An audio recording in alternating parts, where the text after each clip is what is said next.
আসসালামু আলাইকুম ষষ্ঠ শ্রেণীর সুপ্রিয় শিক্ষার্থীবৃন্দ, আশা করছি তোমরা সকলে ভালো আছো। 4.3-এর আমরা অনেকগুলো এমসিকিউ সমাধান করেছি গত পর্বে। এই পর্বে যোগ করো নিয়ে আমরা আলোচনা করব। প্রায় 42 পর্যন্ত আমাদেরকে ধারাবাহিকভাবে করতে হবে, একটা ভিডিওতে দেওয়া সম্ভব নয়, অনেক বেশি বড় হয়ে যাবে। আমি তাই ধাপে ধাপে তোমাদেরকে অঙ্কগুলো দিচ্ছি। এরপর দেখো আমরা এখন 16 থেকে প্র্যাকটিস করব। এই 16 থেকে যতটুকু পর্যন্ত পারি চেষ্টা করব যে 27 পর্যন্ত করে ফেলার জন্য। পরবর্তীতে আমরা বিয়োগ নিয়ে আলোচনা করব। চলো প্রথমে কি বলেছে দেখিনি। যোগ করো, এগুলো আসলে আহামরি কঠিন না, খুবই সহজ। তোমরা আগে বেসিক ইনফরমেশনগুলো দেখে এসেছো, দেখে না থাকলে প্লেলিস্টে আমাদের ভিডিওগুলো রয়েছে, তোমরা সেখানে ধারাবাহিকভাবে চাইলে দেখে নিতে পারো। 16 নম্বরে বলেছে 3a + 4b, কমা, এখানে কমার জায়গায় শুধু যোগ হবে। আমরা উপর নিচও করতে পারি, চাইলে পাশাপাশিও করতে পারি, যেটা আমাদের ইচ্ছা হয়। 3a + 4b, a + 3b। চলো আমরা এটা সমাধান করে নিই। প্রথমে দেখো আমরা যদি উপর নিচ করে লিখি, দেখো এখানে লিখলাম, এখানে আছে 3টা বি, এখানে আছে আরো 4টা বি, তাহলে 3 আর 4 কত 7, তাহলে মোট আমাদের কাছে আছে এখন 7টা বি।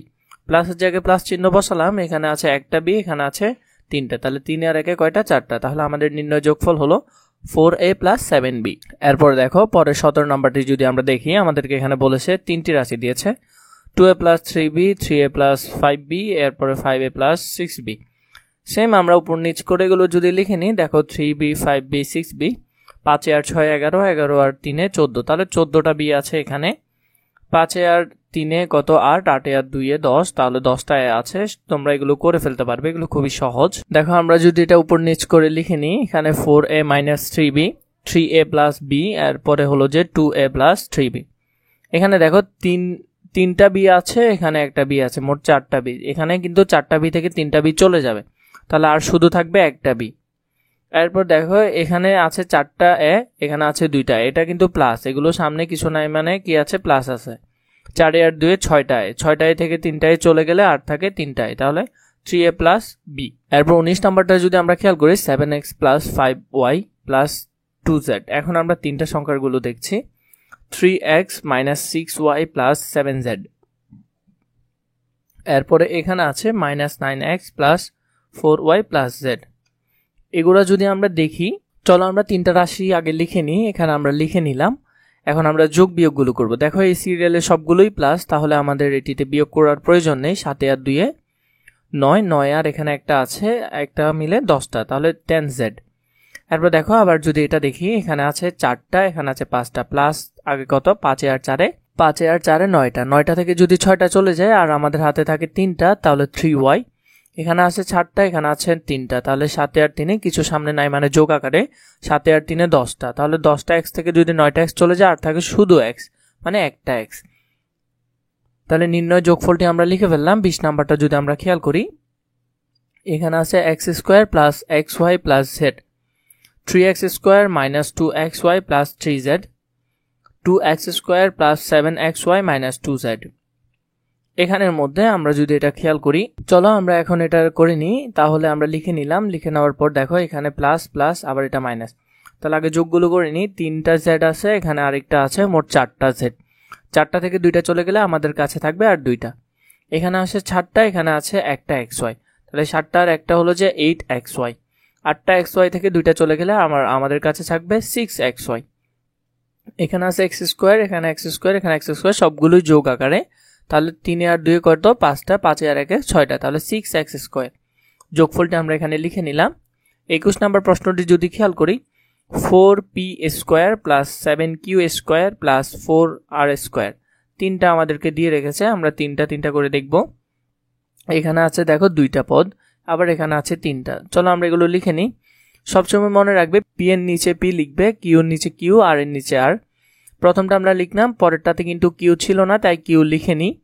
এর পরেরটাতে সবগুলোই ছিল, তাহলে এখানে 4r², এখানে 3r², একটা r² চলে যাবে, 4 আর 3 7টা, 7টা থেকে একটা চলে গেলে আর থাকে 6টা। দেখো এটা লিখেছি। এখন দেখো আমরা এখানে 4r², এখানে 6r² আসছে, এরপরে দেখো 7q², এখানে 8q², দোনোটা যোগ আকারে, তাহলে 8 এর সাথে যোগ করলে 15, তাহলে 15q²।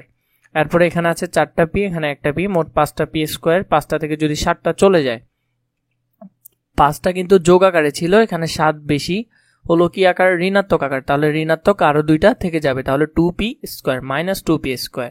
22 নাম্বারটা একটু খেয়াল করো, এখানে আছে 3a plus 2b minus 6c, এখানে আছে minus 5b plus 4a plus 3c, এখানে আছে 8b minus 6a plus 4c। এগুলো যদি আমরা আগে ধারাবাহিকভাবে লিখে নিলাম, এখানে আছে 4টা, এখানে আছে 3টা, 4 আর 3 7টা, 7টা থেকে 6টা চলে গেলে 8 থাকে একটা, তাহলে c। এখানে আছে 8টা, এখানে আছে 2টা, 8 আর 2 10টা, 10টা থেকে যদি 5টা চলে যায় 8 থাকে 5টা। এখানে আছে 3টা, এখানে আছে 4টা, 3 আর 4 কয়টা, 3 আর 4 7টা, 7টা থেকে 6টা চলে গেলে আর একটা। 23 নাম্বারটা খেয়াল করো, 2x cube minus 9x square plus 11x plus 5 minus x cube plus 7x square minus 8x minus 3 minus x cube plus 2x square minus 4x plus 1। আমরা যদি এটি লিখি, লেখার পর দেখো সংখ্যা আছে 5 আর 1 6, 6 থেকে যদি 3 চলে যায় আর থাকে 3।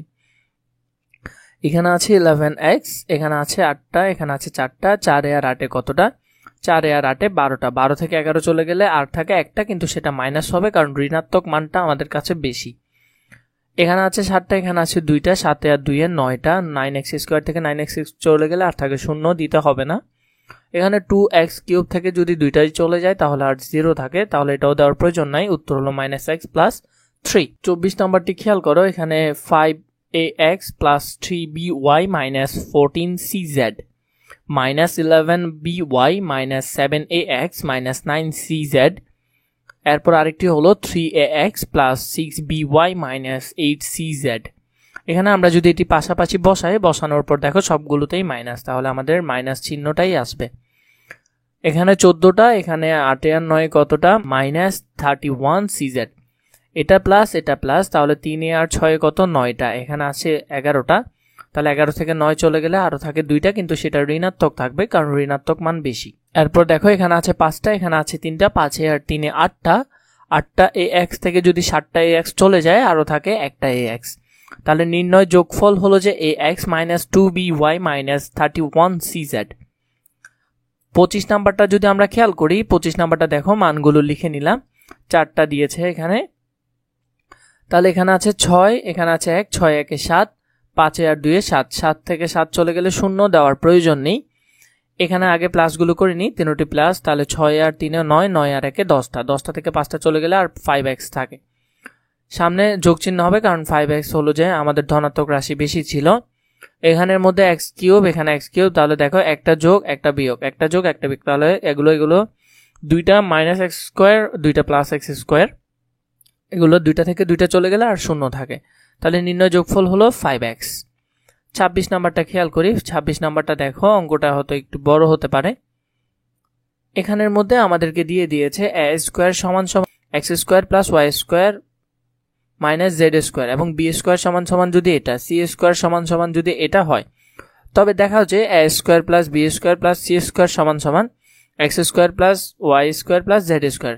তাহলে আমরা যদি এটা, ওরা আমাদেরকে বলেছে a square b square c square সমান যদি এটা হয়, তাহলে এইটা সমান সমান এটা আসবে, তাহলে আমরা লিখলাম a স্কোয়ার সমান সমান এটা, বি স্কোয়ার সমান সি স্কোয়ার সমান, এগুলো আমরা প্রশ্ন থেকে দেওয়া আছে দিয়ে লিখে নিলাম। আমরা এই সংখ্যাগুলোকে সোজাভাবে লিখে নিয়েছি, এরপরে বি এর টিও লিখে নিয়েছি, সি এর টিও লিখে নিয়েছি। এখন আমাদের সেটি কি করতে হবে, যোগ করতে হবে। আমরা এটিকে যোগ করব, যোগ করার পর দেখো এখানে জেড স্কোয়ার, এখানে জেড স্কোয়ার, একটা ঋণাত্মক, তাহলে দুইটা 2z স্কোয়ার থেকে একটা চলে গেলে আর একটা থাকে, তাহলে আমরা লিখে নিলাম সেখানে একটা জেড স্কোয়ার লিখলাম। এরপরে দেখো এইটার কাজ শেষ, এগুলো একটু বাঁকাভাবে আসছে, তোমরা কষ্ট করে সোজা করে লিখিও তোমাদের খাতায়। এখানে দেখো একটা ওয়াই স্কোয়ার আর একটা ওয়াই স্কোয়ার, মানে 2y স্কোয়ার, কিন্তু একটা চলে যাবে ওয়াই স্কোয়ার, তাহলে আরো একটা থাকবে, তাহলে ওয়াই স্কোয়ার। ধনাত্মক মান বেশি তাই ধনাত্মক চিহ্নই রাখলাম। এখানে একটা এক্স স্কোয়ার, এখানে একটা এক্স স্কোয়ার, তাহলে দুইটা এক্স স্কোয়ার থেকে একটা চলে গেলে আরো একটা এক্স স্কোয়ার থাকে, এগুলো আমরা যোগ করতেছি, তাই A square plus B square plus C square, তাহলে আমরা সিরিয়ালে এটা লিখে নিলাম। তাহলে এটা সমান সমান এটা যা দেখানো হলো এটা আমরা করেছি। 26 নাম্বারটা যদি খেয়াল করি, আমরা যদি 27 নাম্বারের অঙ্কটা একটু খেয়াল করি, এখানে বলেছে x সমান সমান যদি এটা হয়, y সমান সমান যদি এটা হয়, z সমান সমান যদি এটা হয়, তবে দেখাও যে x plus y plus z equal 3a plus 2b plus 2c। তাহলে আমরা লিখে নিলাম, দেওয়া আছে দিয়ে x এর মান, y এর মান এবং z এর মান লিখে নিলাম। বাম পক্ষ দিয়ে করব, আমরা এখান থেকে এটা লিখব, এটা দিয়ে আমরা করব। বাম পক্ষ দিয়ে দেখো কি আছে,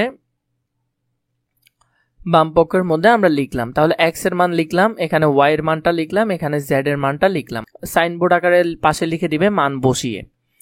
তো এখন লেখার পর আমরা চিহ্নগুলো ডিরেক্ট বসিয়ে দিব, কারণ যোগ চিহ্নের ক্ষেত্রে কোনো চিহ্নের পরিবর্তন হয় না। আমরা এটা ফুল প্রথম পর্যন্ত লিখে নিলাম, প্লাস চিহ্ন বসালাম, প্লাসে প্লাসে প্লাস, প্লাসে মাইনাসে মাইনাস, মাইনাসে প্লাসে মাইনাসে মাইনাস হয়, কারণ যোগ চিহ্নের ক্ষেত্রে কোনো চিহ্নেরই কোনো ধরনের পরিবর্তন হয় না, তাই আমরা লিখে নিলাম। এখন দেখো আমরা এইগুলোকে আলাদা করব। এখানে 5a আছে, এখানে 3a আছে, তাও ঋণাত্মক, এখানে একটা a আছে, এটাকে আমরা আলাদা করলাম এই ঘরে, বিটাকে আলাদা করলাম এই ঘরে, সিটাকে আলাদা করলাম এই ঘরে। 5টা a, এখানে একটা a, মোট 6টা a। 6টা a থেকে যদি 3টা a চলে যায় আরও থাকে 3টা a, লিখলাম। এখানে 7b, এটা b আরেকটা, তাহলে মোট 8টা b, তাহলে 8টা থেকে 2টা চলে গেলে আরও 6b থাকে। এখানে আছে 9টা c, এখানে একটা, মোট 10টা, 10টা থেকে 4টা চলে গেলে 6c থাকে। এখন দেখো এখান থেকে আমরা সর্বোচ্চ 3 কমন নিতে পারছি। 3 কমন নেওয়ার পরে আমরা ব্র্যাকেটে লিখতে পারতেছি a plus 2b plus 2c। আমরা যদি চাই এই লাইনে আবার ফিরে যেতে পারবো, 3টাকে যদি এর সাথে গুণ দিই তাহলে 3a, তাহলে এখানে আসছে।